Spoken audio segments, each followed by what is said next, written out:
आखिर आजादी की लड़ाई से दूर क्यों रहे डॉक्टर भीमराव आम्बेडकर।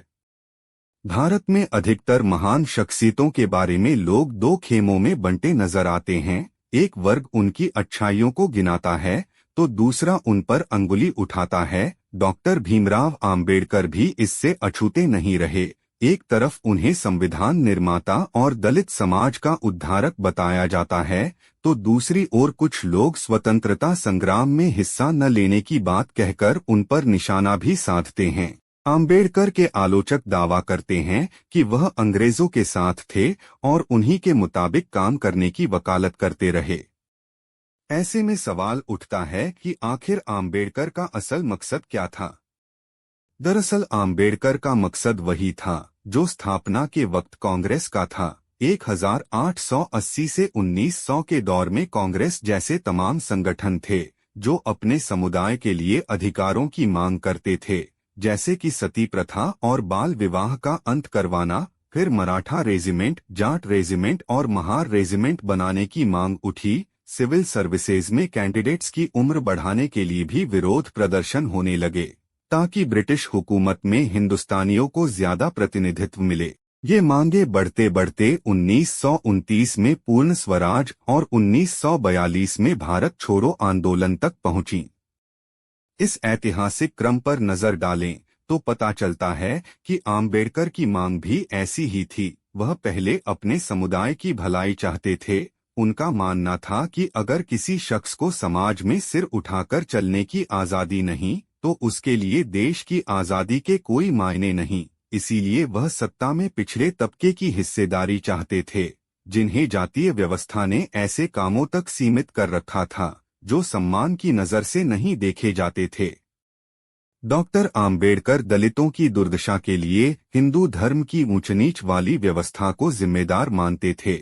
उन्होंने वर्ण व्यवस्था की पैरोकारी करने वाली किताब मनुस्मृति की प्रतियां भी जलाईं। उनका कहना था कि हिंदू धर्म मनुस्मृति के हिसाब से चलता है, जिसमें ऊंच नीच कूट कूट कर भरा है। द फिलॉसफी ऑफ हिंदुइज्म में आम्बेडकर ने लिखा है, मनु ने 4 वर्ण की वकालत की, फिर चारों वर्णों को अलग अलग रखने के लिए जाति व्यवस्था की नींव पड़ी। मनु ने जाति की रचना की या नहीं यह तो पता नहीं, लेकिन उन्होंने इस व्यवस्था के बीज जरूर बोए। स्वतंत्रता आंदोलन के दौर में भी सत्ता और जमीन जायदाद में दलितों की हिस्सेदारी न के बराबर थी। डॉक्टर आम्बेडकर ने अपनी किताबों और लेखों में अनगिनत बार दलितों के उत्पीड़न, उनके जातीय तिरस्कार वाली खबरों का हवाला दिया। उनका मानना था कि हिंदू धर्म की जाति व्यवस्था को खत्म किए बगैर यह मुमकिन ही नहीं कि दलित समाज में सम्मान के साथ जी सके। यही वजह थी कि वह सत्ता में दलितों की हिस्सेदारी चाहते थे ताकि उनके खिलाफ हो रहे अत्याचारों को रोका जा सके। आम्बेडकर दलितों की दशा सुधारने वाली मांगों पर ही अड़े रहे। वहीं कांग्रेस लगातार अपनी मांगों और आंदोलन का दायरा बढ़ाती रही। उसने दलितों से जुड़े मसलों को अनदेखा तो नहीं किया, लेकिन उनकी स्थिति सुधारने के लिए कुछ किया भी नहीं। उसका मानना था कि जब आजादी मिल जाएगी तो दलितों के साथ होने वाले भेदभाव भी अपने आप खत्म हो जाएंगे। वहीं आम्बेडकर का कहना था कि छुआछूत अंग्रेजों की देन नहीं है, जो उनके जाने के बाद खत्म हो जाएगी। दलितों के साथ यह भेदभाव तो धार्मिक आधार पर सदियों से हो रहा है। आम्बेडकर ने शोषितों और वंचितों को अधिकार दिलाने की अपनी मुहिम जारी रखी। उन्हीं की वजह से साइमन कमीशन वंचित तबके को प्रतिनिधित्व देने को राजी हुआ। वहीं कांग्रेस ने साइमन कमीशन के खिलाफ जोरदार आंदोलन चला रखा था। ब्रिटिश सरकार ने अगस्त 1932 में दलितों को पृथक निर्वाचन का अधिकार दिया। इसमें दलितों को 2 वोट देने का अधिकार था। एक वोट से वे अपने समुदाय का प्रतिनिधि चुन सकते थे, दूसरे से किसी सामान्य वर्ग का। स्वतंत्रता आंदोलन की अगुवाई कर रहे महात्मा गांधी ने पृथक निर्वाचन का जोरदार विरोध किया। उनका मानना था कि इससे दलितों और सवर्णों के बीच की खाई और बढ़ जाएगी। उन्होंने पृथक प्रतिनिधित्व के खिलाफ आमरण अनशन शुरू कर दिया। गांधी की तबीयत बिगड़ने के साथ आम्बेडकर के पुतले जलाए जाने लगे। कई जगह दलित बस्तियों पर हमले भी हुए। आखिरकार आम्बेडकर झुके और 24 सितंबर 1932 को गांधी और आम्बेडकर के बीच पूना पैक्ट हुआ। इससे दलितों के पृथक निर्वाचन और 2 वोट का अधिकार खत्म हो गया। हालांकि दलितों के लिए आरक्षित सीटों की संख्या राज्यों के विधानमंडलों में 71 से बढ़ाकर 147 और केंद्रीय विधानमंडल में कुल सीटों का 18% कर दिया गया। आम्बेडकर वायसराय की एग्जीक्यूटिव काउंसिल के सदस्य थे।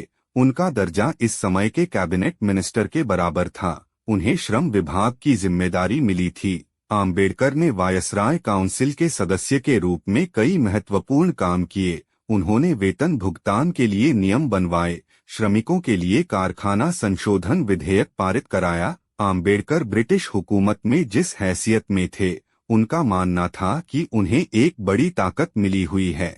वह इसका इस्तेमाल समाज और अपने लोगों की भलाई के लिए करना चाहते थे। उनका कहना था कि पहले दलितों को अधिकार मिल जाएं, उसके बाद ही उनके लिए किसी तरह की आज़ादी का कोई मतलब होगा। महात्मा गांधी ने अगस्त 1942 में करो या मरो नारे के साथ भारत छोड़ो आंदोलन शुरू किया। आम्बेडकर इस आंदोलन के खिलाफ थे।